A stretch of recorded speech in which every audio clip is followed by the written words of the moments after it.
Fan, you say you like to write about themes of love, loss, and lust. Once you know your themes, how do you develop them into a screenplay? Yeah, those are the themes I'm really drawn to, and what starts pretty much everything for me. Once I have those themes, then I could build, then I could have the characters.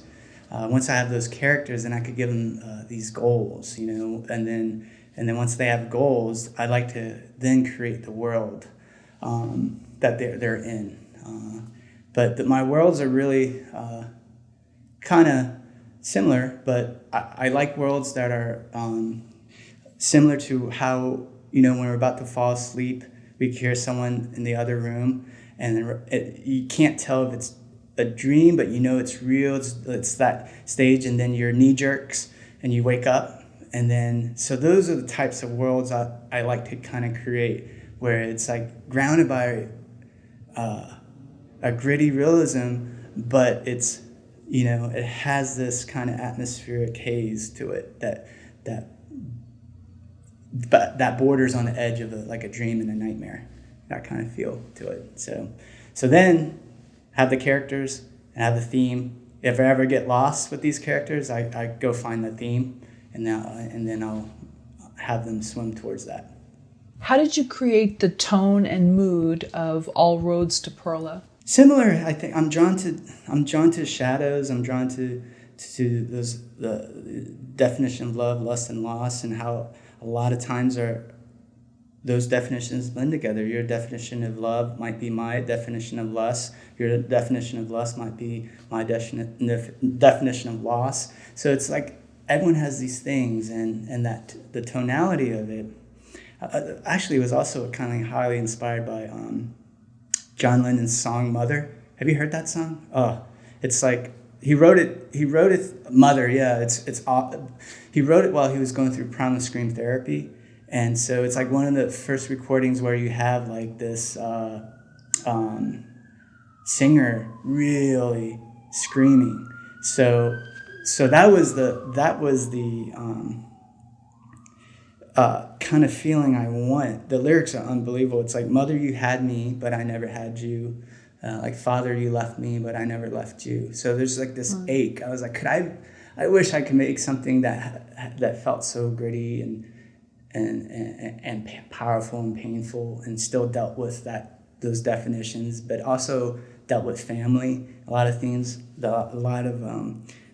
another theme I like is family, family that ties in of stuff. So the tone of it, I wanted to have it like that. Have it like a Diane Arbus photo, where it where you look at it a little bit too long, that gets even a little bit scarier, but it's real. That's real life, It's tied into that. So yeah, that's how I sort of developed the feel and tone of the film. What is it about Diane Arbus's work that you're so attracted to? I think, first, it was the people, her subjects, the people that she wanted to investigate. And there were people termed on the fringes, or they called freaks, or what have you. And I think that's all of us, and it was really natural, really cool and that she explored a world that people maybe are scared to look at or overlook. And I like that. I like those little nuances and some of the things that happen to us. Sometimes we overlook some of the people that passes by. They have a life. They have pain, suffering, hopes, dreams, and I see that in her pictures, and the art forms that I gravitate to kind of elicit that with me. Like whether it's music, paintings, it makes me go to those places of wonder, new lands. New lands meaning like places where it doesn't have to be grand. It could be down the hallway, the alley. It's just new wonderment, And so I like work that takes me there.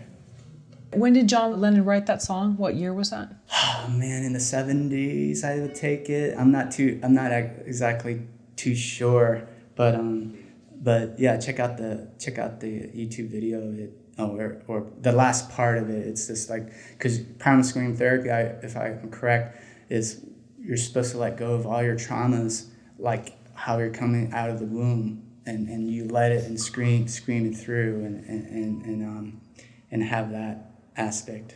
Yeah. Do you ever watch old interviews with John Lennon, like the Dick Cavett interview? I think he did a couple of them. I have not in recent times, but I have for years, that particular song just stuck more to me because I think it had just to do with his mother and things of that sort. So yeah. And I also, I had lost my mother at the time, so it was kind of tied into that. What do you love about Texas? Man, it's so each part of Texas is so different, whether it's the Panhandle to that.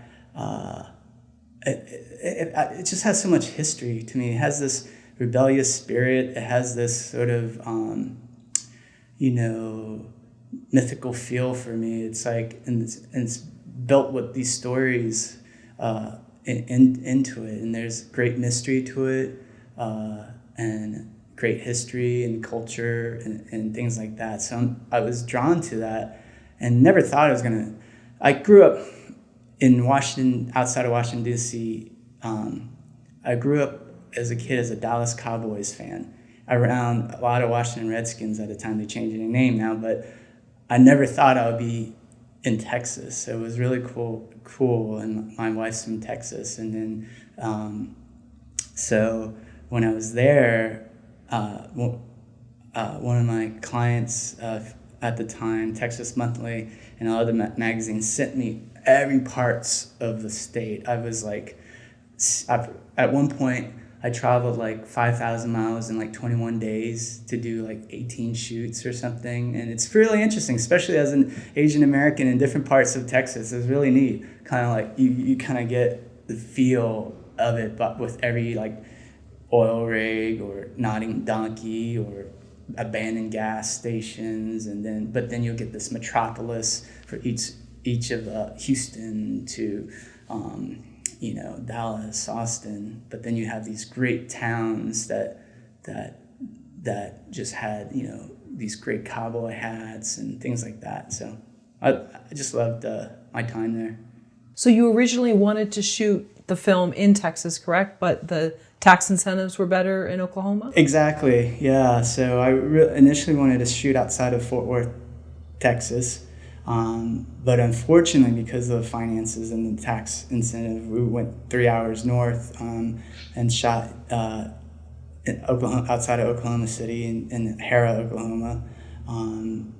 But we had a lot of cast and crew from Texas as well that came up from there, and had a lot of great Oklahoma crew as well. So, but one day I'll make it down to shoot in Texas. How does your love for Texas seep into your films?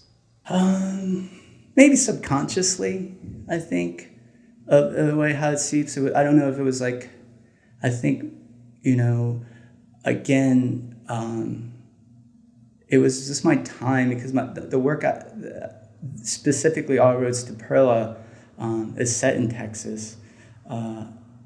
It was more of my ode to my time there and the things that I was experiencing on the road as a traveling photographer of different assignments. I would meet all these people with all these faces, and I didn't want that to end. One assignment that really had an impact was sex trafficking in Houston, and that left a pretty big imprint on me. And I went down there. They were like, "Hey, man, could you do this assignment? It's down near Houston in Harris County. There's about 80 massage parlors in a 2-mile radius. And then, but they're illegal. They're brothels and things like that." So then next 4 or 5 days later, I found myself in a parking lot sitting in a sheriff's car about to go on a raid. And we get on, and we get in, and just what I experienced, it's like the underbelly of life and the world, and it was just pretty interesting, you know. And then I had other assignments about like exonerees. So I was always drawn to human interest stories that were really maybe, you know, they're not happy, but it's happening, you know, it's that's out there. And that's what gets me kind of intrigued, because of these, you know, we all can't be, you know, living such a privileged life. Everyone's got their own struggles. So I was able to see that, and my duty was at the time to visually capture that. And then, but I wanted to write stories about people who are flawed. You know, that's, I guess everyone does that, but specifically at the time, Texas, you know, it really seeped into the storytelling because I was on the road there a lot. Yeah, that's, I think, what also Charles Bukowski talked about, just like he had worked so many of these odd jobs, and he felt that the stories of the working class really seeped into all of his writing because that's who he was around. You know? Yeah, absolutely. I mean, like, that's why we were talking before. Well, how do you get back? You live, you know, I was out of school. I was 22 and I was writing at the American Bankers Association in Washington, D.C. about banking news. I did it for 3 years, moved to New York to try to play music, moved to New York and never played music again because I was 25 at that time, because I found the camera and I got obsessed with the camera. And then, you know, I worked as a floral assistant, busboy, delivery person, anything. And once I told my mom I wasn't going to, I'm actually applying for a busboy position, she was like, "What? Oh my goodness, what are you doing?" She was like, I was like, I just need a change, you know? And then, and that led me to waiting tables. You meet so many different people. Then, you know, just all different types of jobs I would try to do. And that's how you get stories. That's because you lived it. You see it. You see interesting folks, you know. And then it's much better. Then you kick in the daydreaming, and then you have some sort of idea of what it is in that type of world, you know. Like, I still remember being in that parlor and seeing, well, you know, the women that were just trapped there, and these guys, and all I could smell is like lotion. And, you know, these things, it's just stick with you. You know, I'm very visual, but the sensory of smell and place and these confines, and then you're in a prison or you're doing other things. There's life is definitely interesting, you know, and I think that's what I was, you know, trying to explore with the stories I want to tell. When you sit down to write a story, do you begin outlining? Every single script has been different. Like, the last one I just did, ROADS to PEARLA, I did outline. This, I have, the last one I just did, it's called Only the Dead Leave Early. Only the Dead Leave Early. I didn't outline at all. You know, I actually, I just started with an image, and then locked myself in a car. I would drive my wife to work, and then I would sit in the car because that would force me not to look at my phone, and I would write for a couple hours, and then that way I could talk things out. So if you're walking by and seeing this guy talking to himself in a car, he's either like going crazy or something, but I felt that was right for that particular script, and made me do it every day, something that made me do it. Another script prior to was a different process. So it's just changes. I think that might be intentional because I want to try different ways, but what kind of helped me was maybe hearing Jeff Nichols talk about movie days, and that gave me a structure, like movie day 1, 2, 3, 4, 5, 6, 7. If the movie took place in 7 days, that gave me like a a feel of what's going to happen during that time with these characters. So I think it depends for each one. But I think the outline does help. Sometimes I know the ending prior to, so I'll work backwards. And if I ever get stuck, I'll jump different places and jump different scenes. I usually have an image to start out with, and then something to end with, and I'll build and eliminate and form the story there. But I try to lead with the characters, and once I have a solid grip and understanding of the characters, sort of let them go in the story. Yeah. What was the image for All Roads to Perla? Wow. At first it was a plastic bag hanging in a tree and near a nodding donkey, just going back and forth, and the sound of the chain that just ticks. And then it was just the landscape. And then I remember I did a mood reel 6 years ago showing what type of film I would want. I would cut that piece together, and I put that piece with Daniel Johnson's song, Devil Town. And it's funny to see that mood reel 6 years ago and then the trailer now. It's how close it is. It's kind of cool that that the world still maintained through the process. So I like that. But the image was this plastic bag that just was stuck in a tree.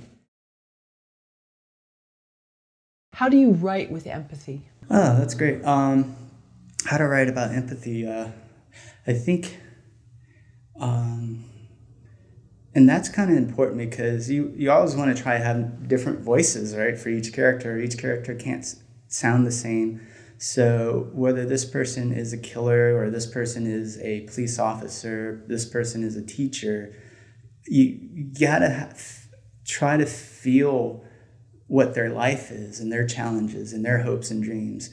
Everyone has those.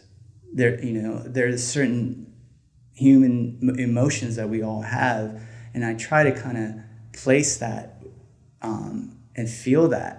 So if I could feel that, then I think I could be empathetic to that situation. I might not necessarily always get it correct, or execute it well, but I try to do that. I try to feel. But sometimes that could get me in trouble being too empathetic because you become like a devil's advocate all the time. You tell my wife that. I was like, can you just agree? I was like, all right, but well, this person's maybe the customer service person is had 10 calls before that were just difficult. He's like, well, mine was difficult. I was like, well, I was just trying to feel what they were going through. So it could help, but it also could be a nuisance.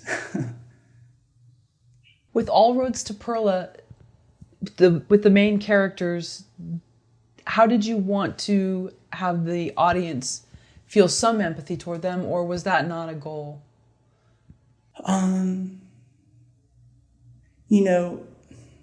I was thinking about that of like,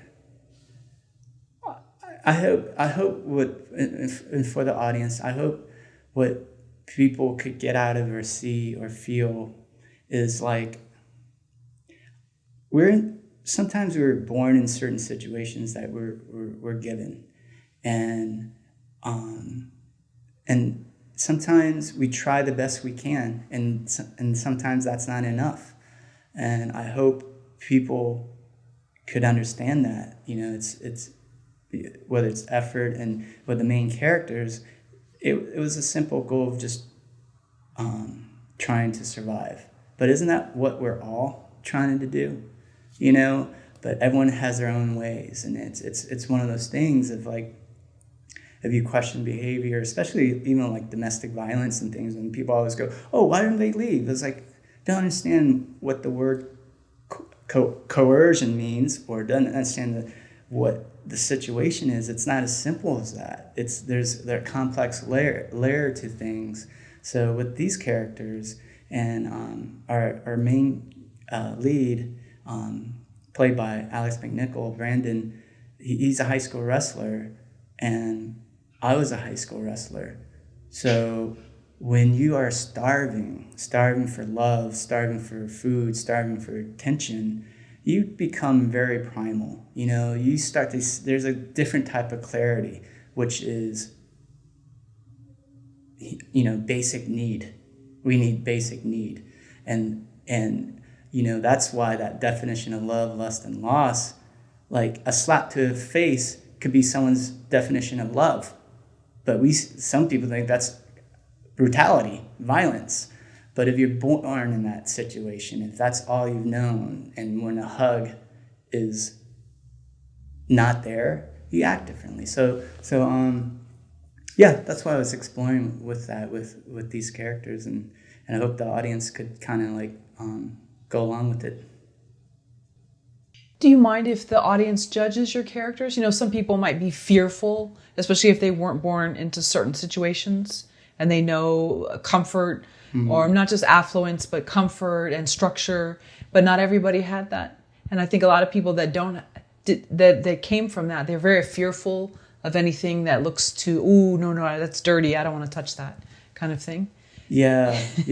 I think, you know, I think that's a great thing about creating something.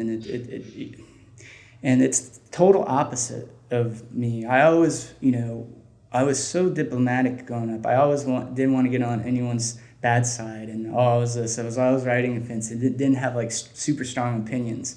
But with the story, I think everyone's entitled to it, and if it upsets them, and if they don't think that's portrayed right, or I'm not being really empathetic, but being something other than that, I think people have a right for that, and I like that, because that's the beginning of discourse. So but you know, you hope people could understand that, but I think during this entire process, even trying to get the film off the ground, trying to have a sustainable career in the arts field, I've learned how to kind of let go, you know, and that's a very hard thing to you know, to have your work be criticized all the time, but I just, you know, I'm very proud of it, and I think it's kind of like, it's off in its own. It's if I were to have children, I guess that would be like, do you just hope someone, you know, hugs it once in a while? That's about it. So it's okay with you to write about characters that may not be loved by everyone and may be disliked by certain people, not necessarily the story, but who the characters are. Is that okay with you? Even though you know about yourself, you like to be diplomatic and think of others first. Yeah, I think so. I think that's what, you know, that's the fun part of creating, because those are characters. Those are, they say, you know, real life is stranger than fiction. And there's more characters out there that's Looney Tunes and awful, but it's life, and you know, I love making those characters come alive, and seeing it through their eyes, and what they have to go through. Yeah. What if you're writing a character and you don't feel empathy toward that character? If I don't feel empathy to that character, that's a hard one. It makes me think of that Sean Penn movie with Helen St. Bergeron, Dead Man Walking, right? So I don't know. I think even through, let's say it's like Charles Manson or other things, I would convince myself at birth there was a sense of innocence somewhere there. And this person, through society, through upbringing, through other things, fell into the wrong world and became a monster. So I would go all the way, I would have to go out and investigate that and see, you know, so, but it'll be a little bit more difficult, I would say, yeah. if I didn't have any empathy towards them. How do you write good dialogue? Painfully. No. Forever. I could stare at one sentence for 4 hours and go, or this. I don't even know if I write good dialogue. So it's, you just try to catch it and try to be as natural as you can, if that helps, not overthink it. It's not Quentin Tarantino with tons of things. It's just what calls for that person. So I would really have to understand that character, so then I could see what type of voice that person has, and that would help. How do you write for another gender? One of the main characters in your film is a female. Mm. How do you kind of get into her head? Yeah. Funny enough, it's like you go back to those feelings, what it's genderless, those feelings of love, of pain, and you try to present it correctly. And I got lucky by having such an amazing actress who delivered it in a way that was so, to me, dynamic in terms of being this bubbly person to this damaged person to this other person suffering from massive trauma. But other people might think she's being taken advantage of, or why does she act that way? But if you look deep down, all she wanted to do was go dancing. And that's all I felt like. What would a female who's going through something awful, wouldn't it be just great just to dance, twirl around like you did when you're like 11, 12 years old? That's what we all want, So I would try to get that feeling and work around on that. How do you write suspense? Again, painfully, painfully long. I think it's setting up that world for me. I love setting up the world, maybe because I was a photographer. I love where I could describe the room, describe the sound, and then I know for me, terror isn't in your face. It's like this, if things are quiet and then all of a sudden you start to hear my voice, then all of a sudden you hear a cup crash in the other room and we both turn. That's scary to me versus like music. So I think pacing is a great part of it. And I know to have the audience want something that maybe they don't want to see, but they are curious about. So you try to lead them on as long as possible before you frustrate the audience by, doing that. So I'm still working on it. Hopefully the next couple of ones will be more suspenseful. But yeah, it's a work in progress, I guess, in terms of getting it right, or on your edge of the seat feeling. So still working on that craft. What did All Roads to Pearla teach you about pacing? It's everything. It's rhythm. It's how you get into a story. It's how you leave. It's you could be in one part too long, one scene too long. The dialogue could go on a little bit too much. So it's like being a DJ. It's like you have to know when to start the crowd, when to get them going, when to settle them down, and when to exit, and that comes through, I guess, experience and trying to, which, thankfully I was able to make this one and learn from issues I might have faced and wasn't so successful on, and try to get better at that. But pacing is absolutely everything. The editing is everything. And to that, to get that right, it's like rhythms again. It's like music, and I see that in composition too. Rhythms is all, it's super important. So how do you know when to leave a scene? Again, I think that's subjective and taste. So you build your taste of things that you like. So I would take it like, if I was watching this film, how would I feel? If it's too long, it's really being an honest assessment of yourself, and really going like, having fresh eyes on it helps, and other people who understand what you're trying to do, and take those criticism and goes, man, we don't need this.